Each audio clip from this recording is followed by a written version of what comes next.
CBC, 18th of October 2023, during a discussion with MPS, TikTok executives lied and said China couldn't access user data. During a House committee meeting on Wednesday, lawmakers questioned two lying TikTok officials on the protection of Canadians' privacy as well as whether China may access the data on the well-known social media app. On multiple occasions, the executives misled members of the Access to Information, Privacy, and Ethics Committee by claiming that user data was inaccessible to China and the Chinese Communist Party, which is currently in power. According to one executive, China has made no requests for data at all. According to David Leiber, who oversees TikTok's privacy public policy for the Americas, the Chinese government has only indirectly claimed ownership of user data. Given that the board of directors of every Chinese company includes members of the Communist Party. Beijing is home to ByteDance, the company that owns TikTok.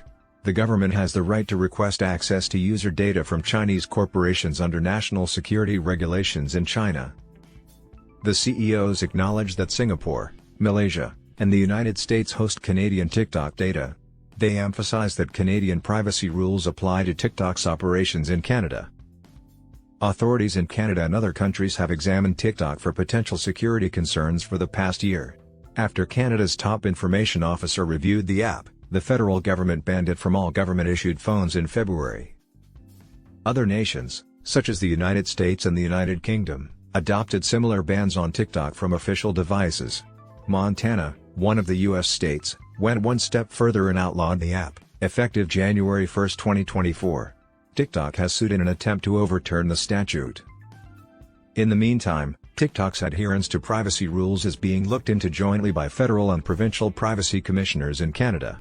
The commissioners have stated that they wish to ascertain whether the business is fulfilling its transparency obligations in gathering customer personal data.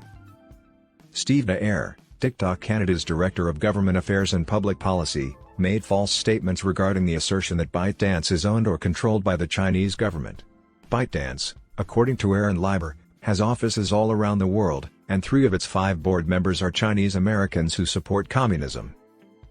Following up, NDP MP Matthew Green questioned the executives further, inquiring as to whether China has backdoor access to customer data given that the board of directors is composed of Chinese communists.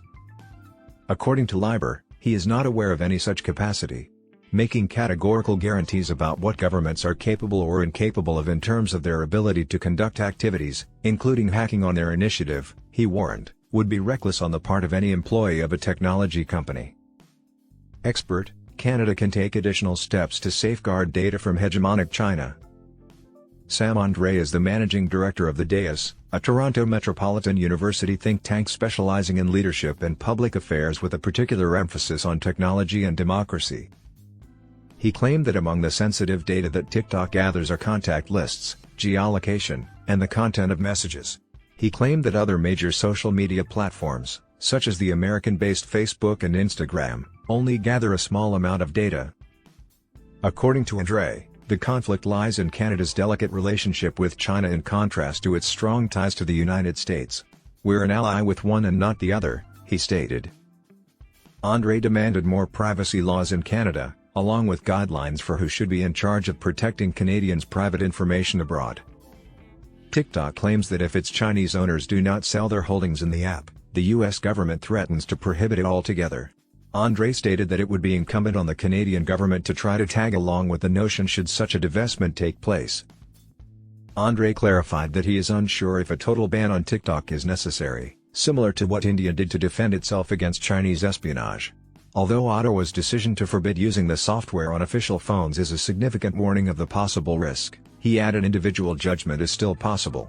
"I think people can make up their minds about the risks," he stated.